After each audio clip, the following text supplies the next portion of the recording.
Hello there, people. So, for today's video, this has been requested quite a bit. So, I'm gonna give a few tips on mixing and how I go about mixing a song to make it sound how it does. So, yeah.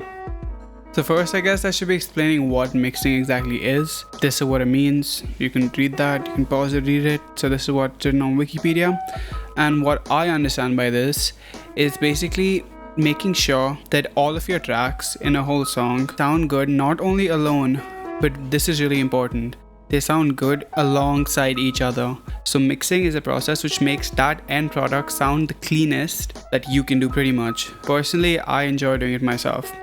So what I'm going to be showing you today is 5 tricks that I've learned and or picked up. Might have seen this in other tutorials, but these are things that help me while I go about mixing a song. So the first thing I'm going to be talking about is mixing under 0 decibels. If you look over here, that's the total output of your master volume. Like you can see it's in the master column, and that's how loud it is. So if that master goes up into the red area, that's introducing something called digital distortion. So I can show you what that sounds like. Let's say I put down a note. And now if I play this, you can see it's under 0 decibels. That's why it sounds like a really clean sub bass. So you can see that now I've increased the volume by 5 decibels, and if I play this, so you can see what's going on over there. But the problem with distorting your master channel is you don't get a lot of control on the distortion that going on throughout your song. Because let's say I had a sub bass which is distorting the master, and then I had like a piano, a really nice and clean piano in like another track. That would be distorting too, because overall going above the 0 decibel threshold, and that's leading to distortion. So the way I work around this is on my master channel, I actually have a plus 10 gain utility which I have over here. And if you look at all my groups, they go at a volume of minus 10. They all get sent out into my master. So that means that technically plus 10 minus 10, they cancel out and you get your full signal coming out of your master. So what this lets me do is, even if during my whole production stage, I do exceed the final cap of 0 decibels here, I'm easily able to just pull back the final master volume over here and maintain the mixing which I've done throughout the rest of my project, and just turn it down a little bit to keep it under 0 decibels.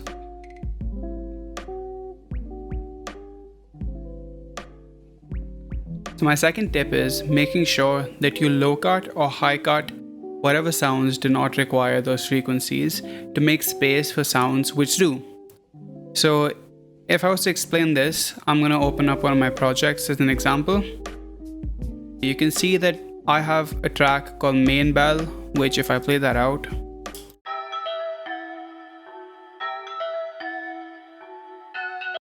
if you look at the spectrum, most of the frequencies lie in this region, so technically I don't need anything below this. So this whole region, well, that's under 130 Hz, I can just chop off. So if you look at this curve, it's like aligning around 130 Hz where the main chopping off begins. So if you heard it after the EQ, it's hardly made a difference. But the thing is, all of these lower frequencies and higher too, but lower is much more prominent, all the lower frequencies, they start adding up in all of these tracks if you don't make sure to cut off the low frequencies. So if you look at this, so on my main bell I showed you this one, then this is my 808, that is mainly sub frequencies because it sounds like this.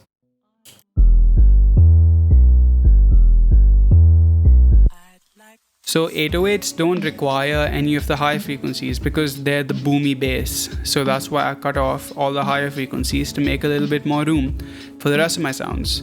So similarly, if you see this bell, so I made sure to cut off the low frequencies here too.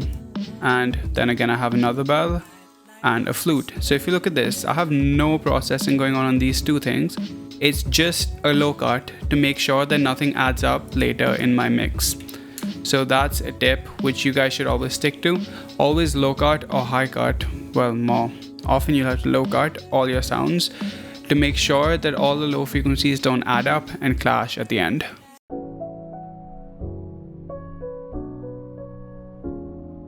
My third tip would be sample selection. Well, more accurately, good sample selection. So I feel like sample selection doesn't only matter on finding good quality samples, but finding the right samples to fit where you want them to fit. So I'm going to be pulling up an old project file of mine where I feel like the mix was lacking because I don't think I had the correct samples, neither the correct presets. So well, I guess it should be called sound selection instead of sample. So yeah, let me just play through the project file then.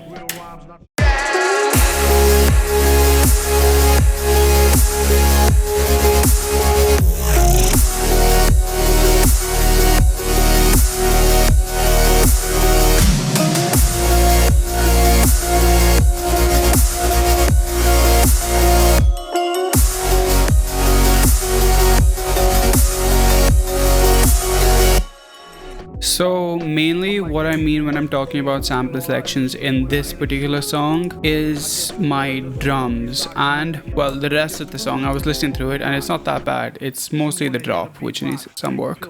So if you hear my drums, bring it back to your laboratory while it's in an oratory glorious like a horror story. So firstly, this kick, it works, so that's fine. It's a really clean kick too and it sounds nice, so I'm fine with that one. But it's the snare that's kind of problematic. If you hear this, that's a really messy snare. Like I've also done quite a lot of processing which might have messed it up. But no, still, I wouldn't use that type of a snare. That's a very dubstep-y snare, melodic dubstep type snare. For this kind of future bass, I would use a different kind of a snare. So that's where I feel like it's really lacking in this drop. It's the snare that always bothers me. And another place where I feel like I should have made a little bit more of an effort is this growl. It's really subpar.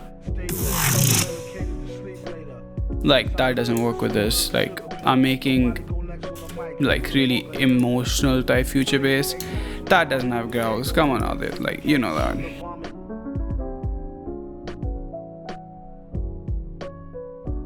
So the fourth tip for today, and well the last one of this video, is gonna be listen to your tracks in mono. Don't only account for the stereo.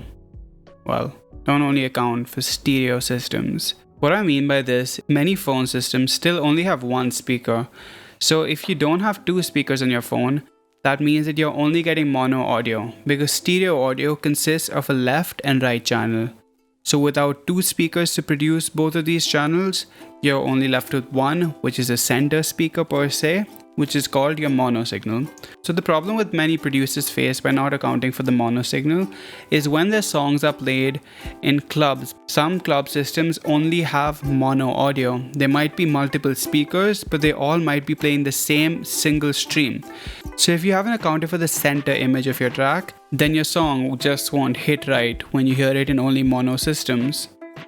So I'm going to play my track in both stereo and mono by pressing the Y key. So I'm going to play around with this device a little bit and look over here for when it's blue, which means it is mono, or when it's grayed out, which means it's in stereo. So I'm going to play the drop region.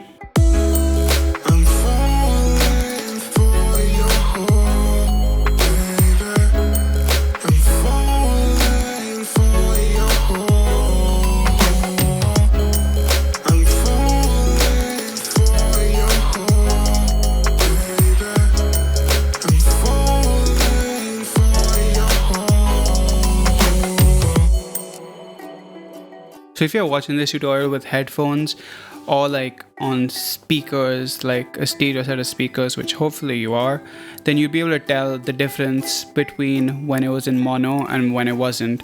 But for example, if you're listening to this tutorial on a phone that only has one speaker, well, you'd only hear the mono part and you won't be able to tell what I mean when I'm converting it from stereo to mono. So you should hear this part of the tutorial with headphones on. So yeah, that's the point of converting stuff down to mono, because just in case there's some aspects of your track which you cannot hear in mono because say that way too stereo, some stereo widening plugins actually ruin the mono image. So whenever you widen a sound with a plugin, you should always make sure that the mono image of your song hasn't been ruined. Otherwise, if you hear it on a mono system, well, you're gonna be in for some unpleasant surprises. So well, yeah, that's my whole 4 mixing tips and tricks that will help you produce well in the future after watching this video. I hope you liked it, and if you did, then hit me up with a comment telling me you did, and leave a like and subscribe and like all the good stuff. If you didn't, well, you can hit a dislike. It's fine, I feel you. So yeah, I was also planning on doing a track from scratch now, so I wanted to like ask you guys what genre you'd want me to do.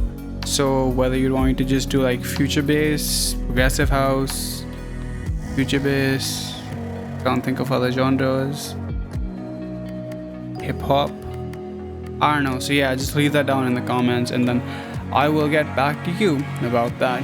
So yep, I will see you in the next one.